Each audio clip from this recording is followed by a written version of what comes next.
Bonsoir et bienvenue dans ce nouveau numéro des Rendez-vous de l'Info, numéro spécial avec mon invité que vous avez découvert hier déjà, Mariam Kalam, qui nous accueille chez elle pour parler de santé et de handicap à Mayotte. Allons tout de suite la retrouver. Je viens de retrouver mon invité, Mariam Kalam. Je vous le disais, nous étions ensemble hier. Nous sommes encore aujourd'hui, Mariam. Et nous allons parler avec vous de santé et de handicap. Mariam, je le rappelle, vous êtes la directrice de la MPH, la Maison des personnes handicapées. C'est bien ça. C'est bien ça. Donc Mariam, on commence avec ce sujet qui vous a marqué cette année, l'année dernière et qui vous marque encore, qui marque les Mahorais, le désert médical en manque Mayotte et en manque cruel de médecins. On regarde ce reportage. Cela fait près de 2 ans que les médecins libéraux, mais également ceux du CHM, alertent les pouvoirs publics sur le manque chronique de médecins libéraux et pourtant rien n'est fait. À titre de comparaison, la Lozère est considérée comme un désert médical avec grosso modo 50 médecins pour 70 000 habitants, tandis qu'à Mayotte, on peut compter moins d'une cinquantaine de libéraux pour près de 300 000 habitants. Un véritable problème en termes d'attractivité. En termes d'activité ou d'attractivité, on est très loin. Nous, on a proposé en tant que syndicat des coefficients d'attractivité géographiques pour pouvoir attirer des médecins. Ça n'a pas été accepté. Maintenant, on pourrait passer à une autre étape d'attractivité, de dire aux médecins, est-ce que le territoire, pourquoi le territoire de Mayotte vous réfute ou vous répugne, ou pourquoi vous ne venez pas en ce sens-là ici travailler? Face à ce constat, les médecins s'inquiètent de l'absence de réaction du ministère de la Santé pour pallier le manque d'attractivité. De plus, les médecins demandent à bénéficier d'exemptions de taxes pour les équipements médicaux, un investissement matériel extrêmement important et qu'il faut payer entre 30 et 40% plus cher pour le faire venir de métropole. Un grand nombre de problèmes qui poussent le peu de médecins qui restent à quitter le département. Un médecin, c'est avant tout un être humain, un citoyen. C'est pas un Superman ni Superwoman. Il a ses problématiques qu'on a tout le monde. Quand il va chez le boulanger, il fait la queue comme tout le monde, il achète son pain. S'il se fait agresser, s'il se fait cambrioler, s'il se fait violenter autant ses enfants que lui et sa femme, et tous ces différents vécus quotidiens de monsieur lambda, le médecin le vit aussi. Donc, je dirais à compétence égale, à salaire égal, à rendement égal et à statut égal, les gens vont ailleurs pour gagner leur vie. La problématique reste donc la même depuis près de 2 ans. Le ministère de la Santé ne semble pas prendre le problème au sérieux. En attendant, le syndicat des médecins libéraux ne compte pas en rester là. Une deadline était prévue au 31 décembre 2013 suite aux négociations entreprises avec Marisol Touraine lors de sa visite sur le 101e département. Mais depuis, rien. Manque de médecins, c'est problématique, Mariam, quand même. Si vous le dites, parce que moi je ne sais pas ce qui se passe, mais je sais qu'il y a un problème. Maintenant, s'il manque de médecins, bien évidemment, on en a besoin, le médecin. On a besoin, en Mayotte, on est plus de 250 000. On a besoin de médecins, bien évidemment. Et donc, ici, concrètement, à Mayotte, vous avez déjà eu à vivre ce genre de problématiques liées à ce désert médical. Comment vous le vivez, vous, Mariam ? En tant que citoyen, aller à l'hôpital, attendre des heures parce qu'un médecin qui est là, qui est fatigué, qui travaille dans des conditions inhumaines. Je suis désolée, quand on l'a, on sait que c'est le même médecin qui a reçu les 20 personnes qui vous ont précédé. Ça interroge, c'est humain. En tant que professionnel, bien évidemment, c'est aussi très inquiétant. Je suis directrice de la Maison des personnes handicapées. On a besoin de médecins et quand on n'en a pas, ça freine les dossiers, voilà. Ça freine les dossiers et du coup, c'est la santé qui régresse. Non, c'est la santé qui régresse parce que quelqu'un qui a une difficulté sociale et qui est handicapé, qui a besoin que son dossier soit évalué pour qu'il puisse accéder à son droit, ça ne fait que le freiner, bien évidemment. Et Mayotte, vous pensez est-ce que l'île est attractive pour des médecins éventuellement qui viendraient de l'extérieur? Si les médecins ne viennent pas, c'est parce que c'est pas attractif. Maintenant, il faut trouver le moyen de régler la situation. C'est dommage qu'on puisse en arriver là uniquement parce que les médecins les professionnels sont en droit aussi, sont à la recherche de quelque chose qu'ils ne retrouvent pas à Mayotte. Des Mahorais même déménagent parce que l'éducation des enfants à Mayotte est problématique. Les Mahorais déménagent pour aller se faire soigner dehors. Mais comment voulez-vous que quelqu'un de l'extérieur, on puisse le reprocher de ne pas rester à Mayotte? Parce que le problème, c'est tout ça. Les médecins qui arrivent, ils ont besoin de retrouver leurs conditions de vie avant. Je conçois qu'au niveau professionnel, on n'ait pas les mêmes conditions ou qu'on les ait, parce que j'entends aussi que finalement, ces médecins-là, au niveau rémunération ou aux conditions de travail, ils ne sont pas moins lotis qu'à l'extérieur. J'entends ça. Mais moi, je parle de conditions de vie au niveau familial. Ce sont des personnes qui vivent en famille, qui ont besoin de scolariser leurs enfants, qui ont besoin d'avoir une sécurité. Et quand on voit ce qui se passe à Mayotte, nous, on vit parce qu'on est chez nous, parce qu'on adore cette île, parce que c'est là où on a vécu. Mais quand ça vous tombe dessus, c'est un coup de massue.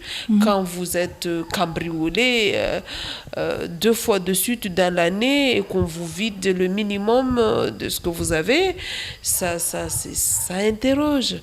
Quand vous êtes obligé de scolariser vos enfants de bas âge en privé, ça veut dire que vous n'avez pas d'autre possibilité si ce n'est qu'aller habiter en proximité de Mamoudzou ou habiter hors Mamoudzou et infliger à vos enfants un trajet tous les matins.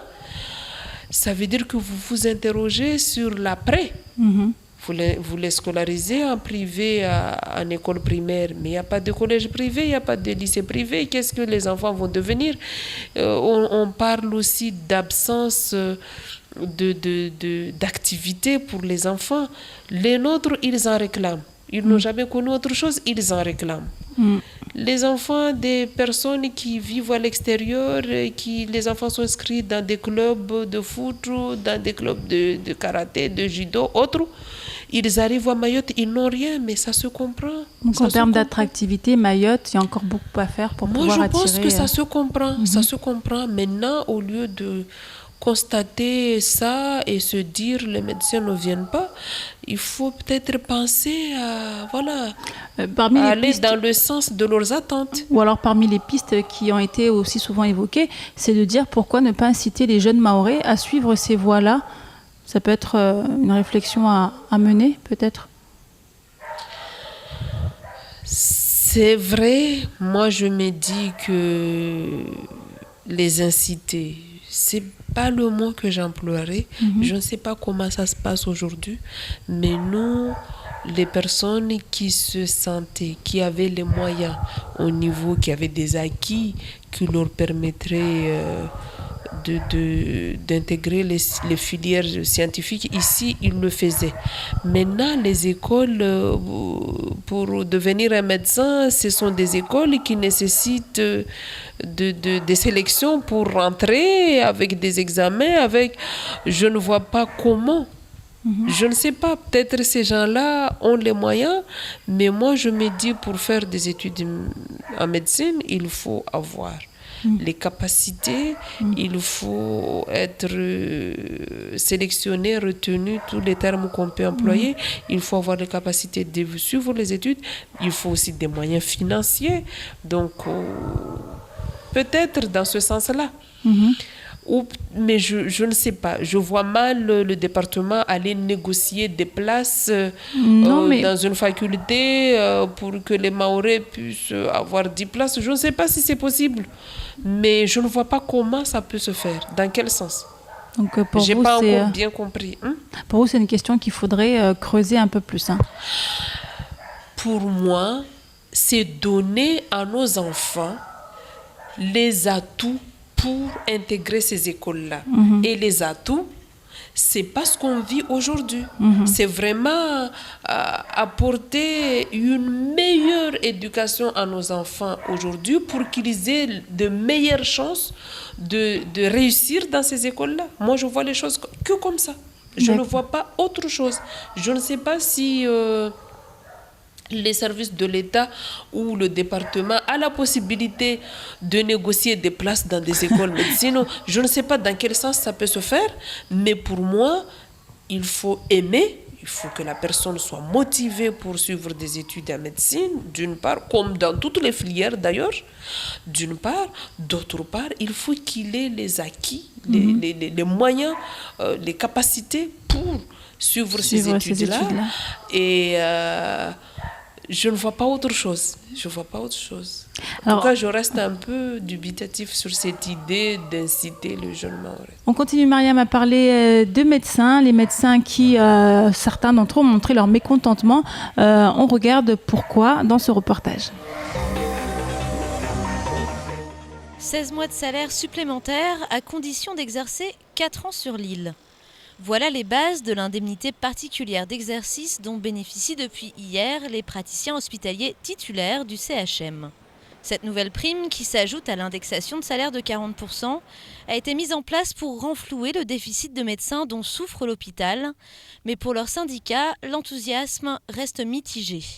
Je peux que l'accueillir favorablement. C'était un combat qui a été mené depuis 1 an et demi. Je n'en bénéficie pas, moi, de toute façon, puisque je suis à l'aube de la retraite. Ce que je trouve un peu, et ce que j'ai déjà dit, c'est qu'il aurait pu être plus souple, car la finalité de ce décret, de cette indemnité particulière d'exercice, c'est d'attirer des médecins à Mayotte. Donc le compliqué, le rendre un peu rigide, ne me semble pas une bonne chose. C'est ce qu'on a déjà dit, c'est ce qu'on a écrit au ministère.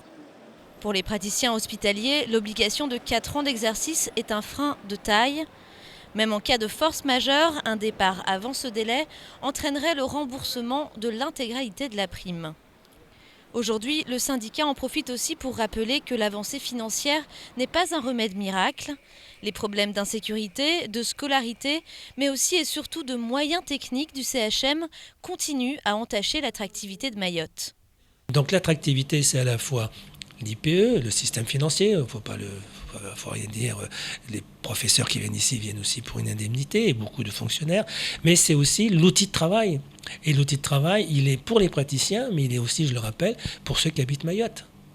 L'évolution du plateau technique, c'est l'évolution de l'hôpital, la qualité de la santé à Mayotte, et ça fait partie de nos combats aussi. Rappelons que sur le total de 200 médecins, 70% des généralistes et 90% des spécialistes exercent au sein du CHM. Une situation médicale qui reste donc critique pour les habitants de l'île. Des médecins qui protestent, des médecins qui ne sont pas d'accord, Mariam, ça vous étonne ? Ils sont en droit. Ils sont en droit de contester une situation qui n'aurait pas, selon eux, favorable. Donc, si ça fait partie, en tout cas, des choses qui leur font partir ou des choses qui font que le désert médical existe à Mayotte, là aussi, il faudra y penser. Mais en tout cas, nous, on a besoin de médecins. On a besoin d'eux. On a vu cette grève, justement, ce mouvement a suscité des réactions mitigées. D'un côté, ceux qui comprennent ce mouvement, d'autres qui disent on ne comprend pas trop. C'est un peu l'essentiel pour un médecin, c'est de soigner et non pas de contester un niveau de rémunération quel qu'il soit. Un médecin est avant tout un professionnel qui exerce et en contrepartie, il doit recevoir des rémunérations. Donc ça, c'est la base d'un contrat. Aujourd'hui, si le médecin n'est pas d'accord, moi, je ne suis pas trop par rapport à leurs conditions de rémunération. J'estime que, voilà, les choses sont faites. Maintenant, c'est ce que j'ai développé tout à l'heure, qu'en dehors de ça, je pense qu'il y a d'autres choses qu'il faudra revoir et ne pas s'acharner qu'à augmenter le salaire. Le salaire, je pense que ça ne résoudra pas tous les problèmes non plus. Alors, des médecins qui, s'ils quittent le territoire avant la fin du contrat, doivent rembourser ces primes. Pour vous, c'est légitime ? C'est légitime parce que normalement c'est sur la base de contrat. Si le contrat stipule clairement que le médecin il a été recruté de la métropole pour venir exercer à Mayotte minimum 2 ans, sinon il faudra qu'il rembourse les avantages acquis pendant la période où il a exercé. Je trouve qu'après il faut respecter le contrat. Il faut respecter le contrat. Ça fait partie des choses, parce qu'avant, je pense que les gens, ça a toujours existé, mais je pense qu'avant, l'administration ne faisait pas trop du chiche là-dessus. Aujourd'hui, c'est un contrat, il faudra le respecter. Pour autant, les médecins revendiquent que leur situation soit réétudiée. Pour autant, il faudra qu'ils respectent aussi le contrat, s'il y en a un, le contrat qui a été signé avec l'administration. Mais vous parlez tout à l'heure de désert médical, est-ce que ce n'est pas justement un moyen de les faire fuir avec toutes ces... on est en manque de médecins et ceux qui viennent ont l'impression que... Là, il y a deux choses. Désert médical, certes, mais en même temps, on ne peut pas... Pour qu'il y ait contrat, il faut qu'il y ait deux parties. On ne peut pas non plus leur laisser faire tout. On a besoin des professionnels, certes. Il faut qu'on trouve les moyens de garder ces professionnels, de les faire venir. L'attractivité, on en a parlé tout à l'heure. Mais respecter un contrat qui est conclu avec le centre hospitalier ou avec le département, je pense que c'est nécessaire.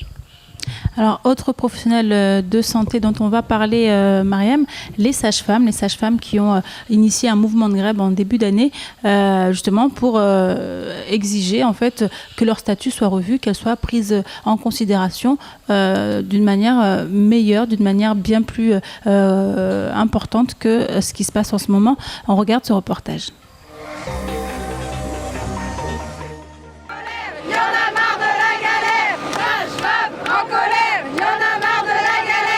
Elles donnent la vie, mais sont en deuil depuis 4 mois déjà. Les sages-femmes sont toujours vêtues de noir pour montrer qu'elles portent le deuil et un masque pour dire qu'elles sont invisibles.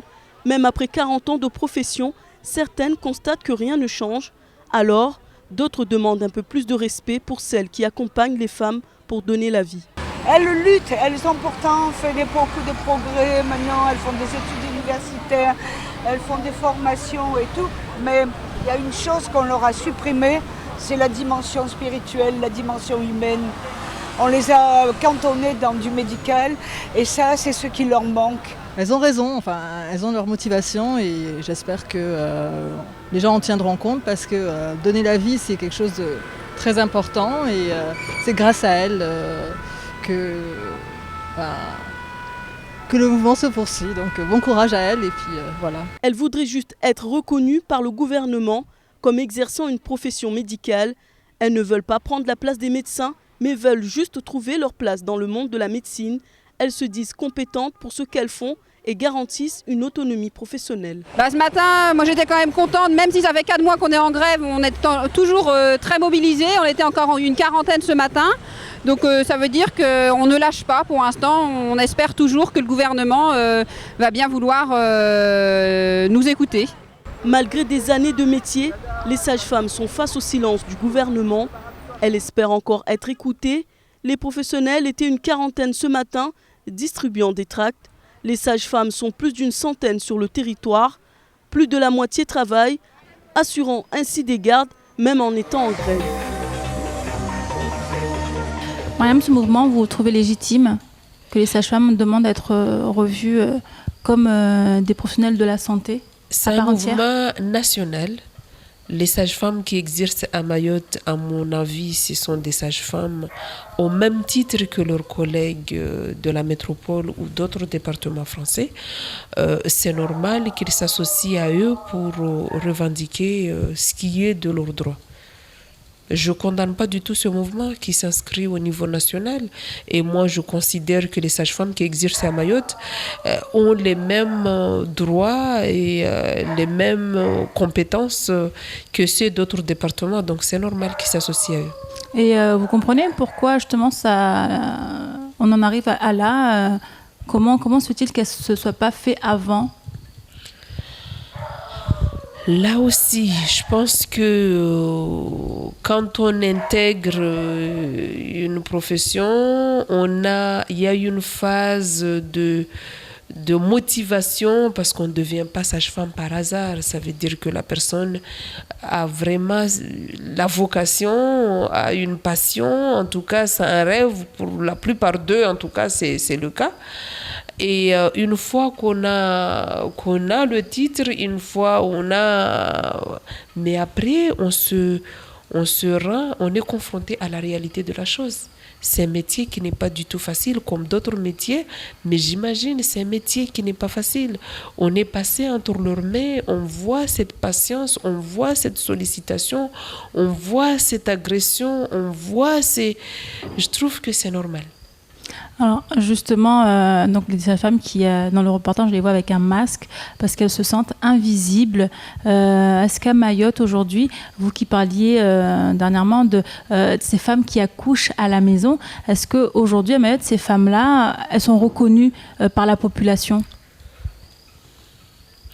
C'est pas la faute des sages-femmes quand on a des femmes qui accouchent à la maison aujourd'hui ou qui ne bénéficient pas d'un suivi de grossesse. C'est pas la faute des sages-femmes.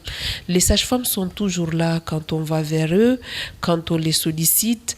Je vois mal une sage-femme laisser quelqu'un dans la salle d'accouchement pour dire je suis fatiguée ou j'ai fini mes heures de travail et que la collègue n'est pas venue prendre le relève. En tout cas, c'est pas des choses qui sont de coutume qui se passent tous les jours. Mais le problème, c'est le système de santé à Mayotte. Et c'est la santé à Mayotte qui fait que, à un moment donné, une femme ne va pas solliciter la PMI pour son suivi de grossesse ou une femme accouche à la maison. C'est tout un tas de systèmes. Il y a des choses nouvelles qui rentrent. Il faudra appeler les pompiers. Il y a des femmes qui n'ont pas ça. Combien de fois on est interpellé pour dire appelez les pompiers parce qu'il y a telle chose qui se passe. Elle vient accoucher, il y a un accident qui s'est passé, elle est malade, elle a une malaise. On est interpellé dans la rue comme on est interpellé dans les villages. Ça veut dire que toutes les conditions ne sont pas réunies pour qu'on en arrive à cette organisation bien figée, quoi. Appeler les pompiers, c'est les pompiers qui doivent amener la personne à Mbramadoudou et c'est le médecin à Mbramadoudou qui décidera de la nécessité de transférer. Ça, c'est des choses qui ne sont pas encore ancrées dans les mentalités et il y a des choses qui... Voilà. Alors merci beaucoup Mariam, c'est ici qu'on achève la première partie de ce numéro des Rendez-vous de l'info. On se retrouve pour la suite juste après la pub.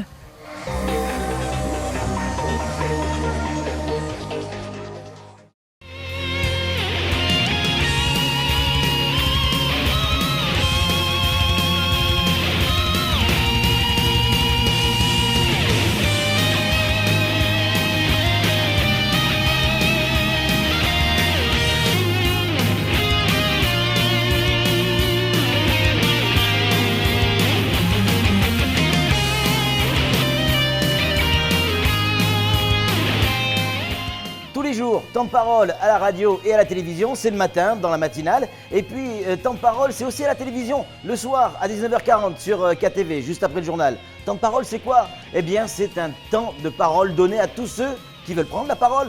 Tout le monde a droit à la parole sur Poésie. Temps de parole à 19h40, c'est forcément sur KTV.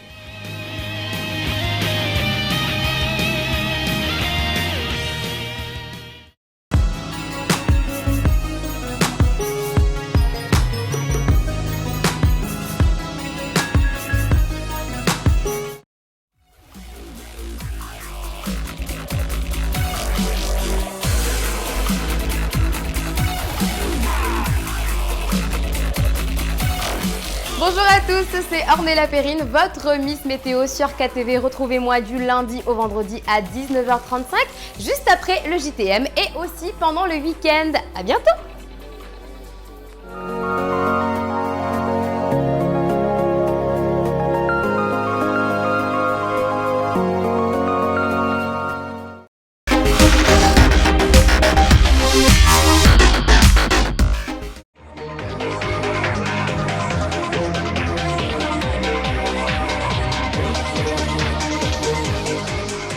Mariam, on continue à en parler.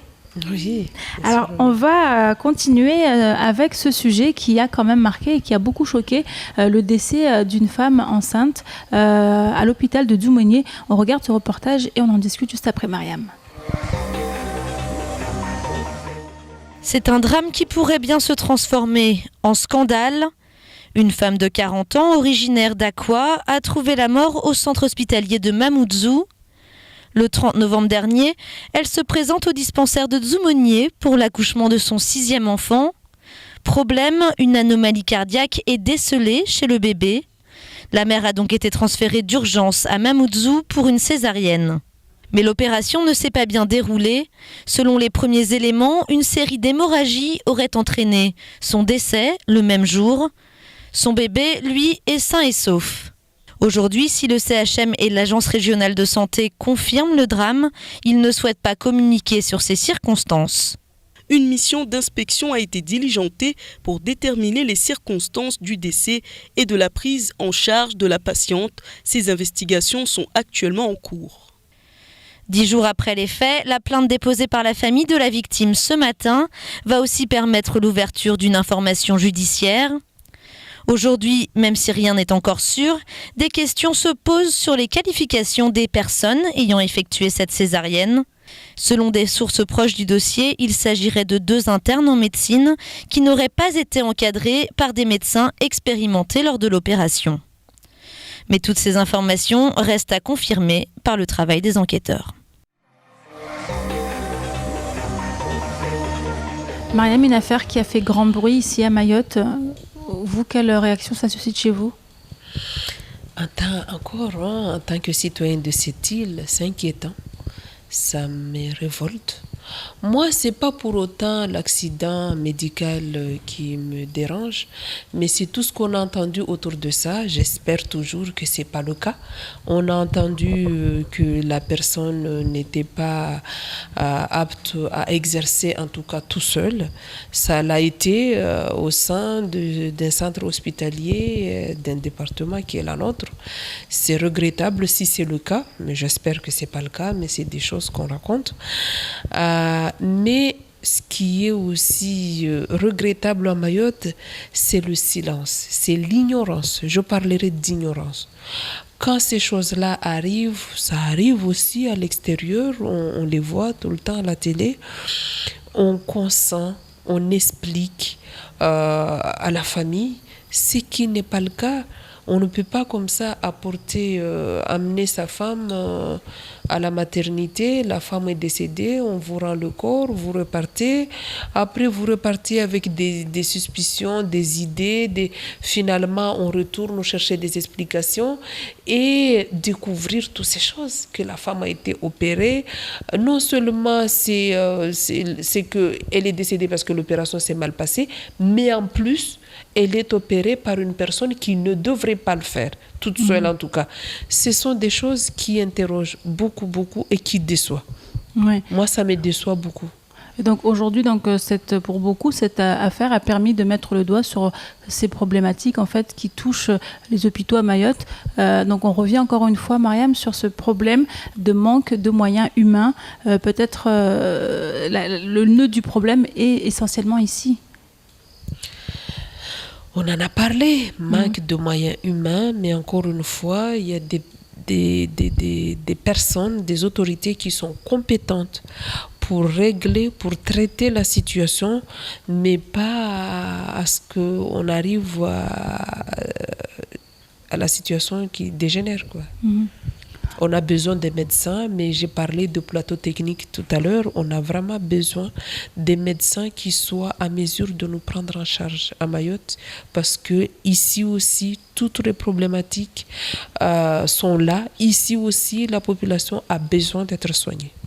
Alors, Mariam, je vous propose de continuer avec un autre sujet qui a fait peur, qui a beaucoup inquiété les Mahorais, le risque Ebola. Donc, on en parle beaucoup ces derniers temps, depuis plusieurs mois, à travers le monde. Un cas a été découvert, une suspicion de cas à La Réunion. Je vous laisse regarder ce reportage et on en discute juste après. Première raison de ne pas s'inquiéter, cette fièvre modérée dont souffre la patiente. Au moment de son hospitalisation vendredi après-midi, la tamponnaise a entre 37,5 et 38,5 degrés de fièvre. Pour le préfet de La Réunion, il ne s'agit que d'une suspicion de cas Ebola. Une suspicion ou principe de précaution qui s'explique par le voyage humanitaire de la patiente réunionnaise en Guinée, pays considéré comme le berceau de l'épidémie. Mais cette faible fièvre pourrait aussi être la conséquence d'une maladie beaucoup moins grave. La patiente n'est pas contagieuse puisqu'elle a donc une fièvre modérée. Selon les représentants de l'Agence régionale de santé, on peut qualifier une personne comme contagieuse uniquement à partir du moment où elle présente des symptômes bien précis, forte fièvre, vomissement, maux de gorge, écoulement sanguin et autres symptômes cliniques, ce qui n'est pas le cas de la pharmacienne tamponnaise. Elle n'a donc pu contaminer personne, que ce soit dans l'avion, à l'aéroport à son retour de métropole ou dans son entourage proche à La Réunion. Sa parfaite connaissance du protocole de prise en charge des cas suspects d'Ebola, en raison de sa profession liée au milieu médical, est une autre raison de ne pas s'inquiéter. Dès les premiers signes de fièvre, elle a appelé le SAMU qui est venu chez elle pour la transporter à l'hôpital à bord d'une ambulance spécialement aménagée. Et même si elle n'est pas contagieuse, la mise en place du protocole a permis de réduire tous les risques potentiels de contamination depuis sa prise en charge jusqu'à son hospitalisation. La probabilité reste faible de voir cette patiente être un cas avéré d'Ebola. En France, près de 600 signalements ont été effectués depuis l'apparition du virus pour 22 cas suspects, dont celui de la patiente réunionnaise. En attendant ces résultats, toutes les autres suspicions se sont révélées négatives. Apparemment, plus de peur que de mal, des inquiétudes qui ont été rassurées par la suite. Mariam, à Mayotte, comment vous avez senti les choses par rapport à ce risque Ebola ? Des inquiétudes justifiées. À Mayotte comme ailleurs, on est un carrefour. On voyage beaucoup et c'est plus le voyage traditionnel qui est effectué, l'escale Réunion Paris. Mais maintenant on arrive à Paris via d'autres itinéraires. C'était tombé une période aussi où il y avait des voyages pour les pèlerinages, donc avec beaucoup de rencontres jusqu'à arriver à Mayotte, de l'Arabie Saoudite ici. On est passé, les gens sont passés par plusieurs escales. On a aussi eu peur parce que c'est une période de vacances scolaires où chacun est allé dans ses occupations dans la zone. Ce sont aussi des inquiétudes justifiées dans la mesure où Mayotte reçoit beaucoup de monde, formel, informel. Des voyages formels comme informels, on les connaît et ce sont des êtres humains, on vit avec eux, ils sont reçus à l'hôpital, ils sont reçus dans les administrations pour leurs droits, ils sont reçus. Donc, à mon sens, ce sont des inquiétudes qui sont justifiées. Et est-ce que vous pensez aujourd'hui, si éventuellement, je dis bien éventuellement, un cas venait à se présenter, est-ce que vous pensez qu'il y a matière à réagir, on peut prendre en charge ce cas-là et limiter les risques de propagation du virus ? Une fois que la personne est entre les mains des médecins, je préfère faire confiance et dire que tout est mis en œuvre pour qu'il y ait une prise en charge. que la personne soit sécurisée et qu'on risque la propagation. Là-dessus, je préfère faire confiance et je me dis que les autorités n'ont pu que penser à ça. Par contre, le risque de propagation de la maladie, si jamais du virus, si jamais ça en venait, dans les villages avant une prise en charge médicale, ça c'est clair que ce risque-là est très important quand même.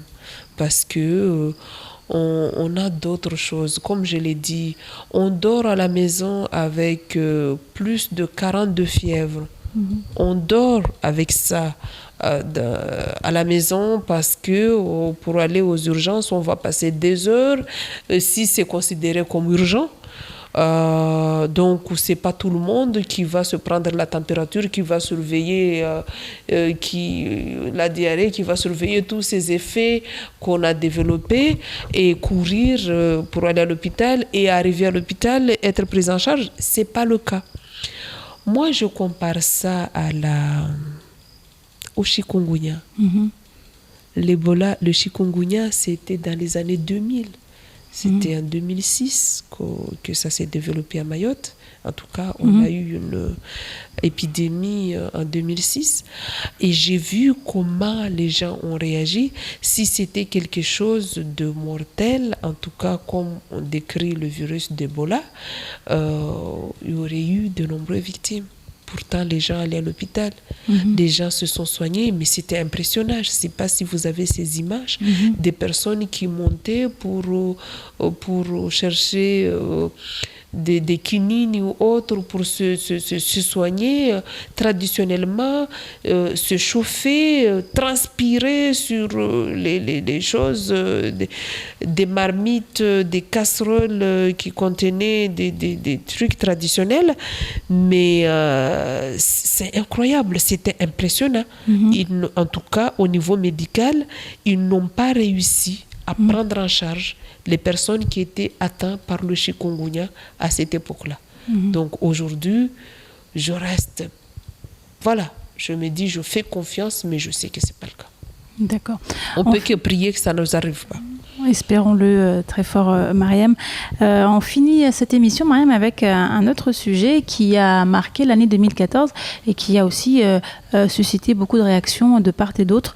Les pharmaciens qui vont être habilités peut-être à faire des vaccinations, ce qui n'est pas du goût de tout le monde, Mariam, notamment les médecins. On regarde ce reportage.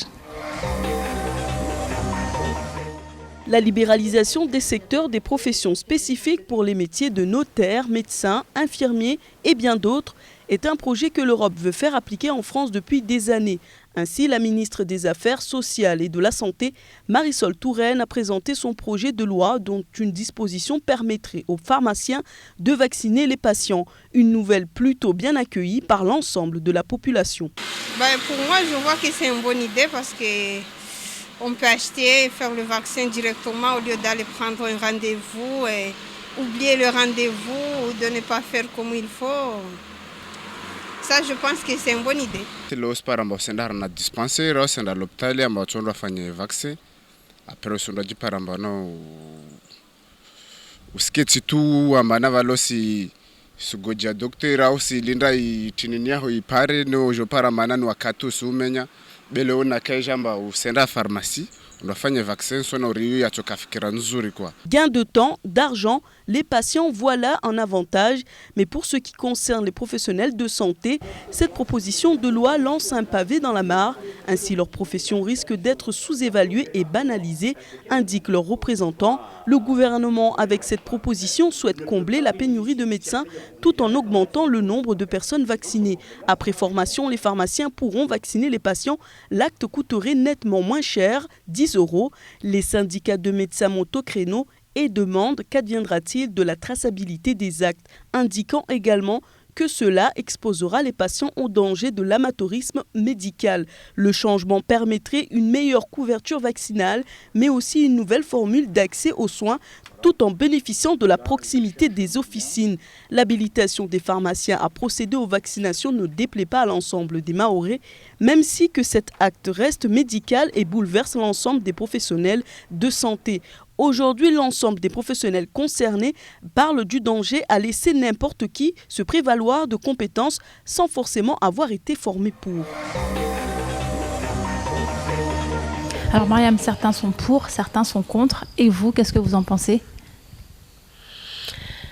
À partir du moment où la personne peut faire le vaccin, moi je ne vois pas du tout d'inconvénient. Normalement, on aime aller voir son médecin parce qu'on en a un médecin de famille avec qui on peut parler beaucoup de choses, avec qui on peut faire autre chose que le vaccin qu'on a programmé d'aller faire. Ce n'est pas le cas à Mayotte. Les médecins sont pressés. Les médecins, ils n'ont pas le temps, que ce soit pour un vaccin ou pour autre chose. De toute façon, on y va, on fait la chose, on part. Donc, je ne vois pas pourquoi je ne le ferai pas avec un pharmacien s'il a le temps de le faire. Là, on éviterait au moins les 2 heures d'attente pour voir un médecin. Et il est aussi question de coût, c'est que ça coûterait moins cher. Au-delà de ça, là, vous me l'apprenez, mais en tout cas, question de temps et de prise en charge et de stress, moi, je prends. Vous êtes pour cette vaccination chez les pharmaciens. Oui, bien sûr. Je pense que si on a permis les pharmaciens à vacciner, ça veut dire qu'ils sont habilités pour, ça veut dire qu'ils ont les moyens pour vacciner nos enfants et nous-mêmes. Je ne vois pas pourquoi Déjà, on a un problème pour se faire soigner. On a un problème pour se faire vacciner même. Il y a des péremptions des vaccins parce qu'on n'a pas le temps de passer. Si maintenant on nous offre la possibilité de nous faire vacciner, je ne vois pas pourquoi je vais dire non. D'accord. Mariam, avant de nous quitter, parce que la fin de l'émission est proche, vous savez que bientôt, dans quelques semaines, auront lieu les élections cantonales avec le renouvellement des élus pour certains, au Conseil général. Alors, si vous aviez un message à leur faire passer à ces nouveaux élus qui vont occuper les lieux, quel serait-il, Mariam ? C'est de penser à Mayotte. Je pense qu'ils ont tous la capacité et les moyens d'avancer des projets à Mayotte. Maintenant, il faudra avoir la conviction, il faudra aller au-delà de ce qu'on connaît traditionnel à Mayotte, au-delà des partis, au-delà des personnes, au-delà des cantons, et penser à la construction de Mayotte et aux électeurs qui l'ont beaucoup apporté.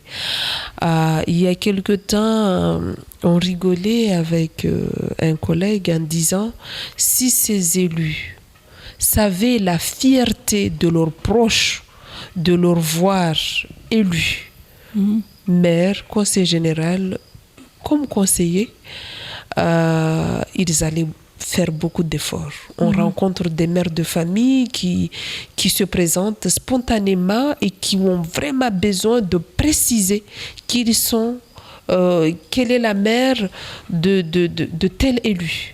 Avec beaucoup de fierté parce que elle sait, elle est consciente des attentes de la population à cette personne et de se voir la population de Mayotte, c'est également de se voir les proches qui les ont amenés à ces postes-là. Donc le message que j'ai à leur dire, c'est que les 26 auront la capacité, parce qu'on ne choisira pas n'importe qui, bien évidemment, de faire avancer les Mayotte. Maintenant, il faudra avoir la conviction de faire avancer Mayotte et dire aux femmes, là, vous échapperez pas non plus à la violence. Parce qu'on le rappelle, la parité s'installe au Conseil général. La parité, 13 femmes, 13 hommes. La parité s'installe. Donc là, la violence institutionnelle est levée. Parce que on a bel et bien permis aux femmes, notamment aux femmes maoraises, d'avoir leur place d'une manière équitable. Maintenant, la violence sociétale comme entre hommes et femmes, ça va exister et que on les encourage à se surpasser comme nous tous on se surpasse. Il ne faut pas qu'ils pensent que là-bas ça sera différent. Ça sera de la même manière que la place que ces femmes-là occupent aujourd'hui en tant que chef d'entreprise, en tant que cadre, en tant que tout ce qu'on veut. Là-bas ça sera la même chose, mais on compte avec un pouvoir de décision en plus. Avec un pouvoir de décision en plus. Mariam, merci à vous d'avoir accepté de répondre à nos questions et puis de nous avoir accueillis ici chez vous. C'est ici que s'achève cette émission. Je vous dis à la semaine prochaine, chers téléspectateurs, pour un autre numéro spécial des Rendez-vous de l'info avec un autre invité et une autre thématique. Bonne soirée à vous sur KTV.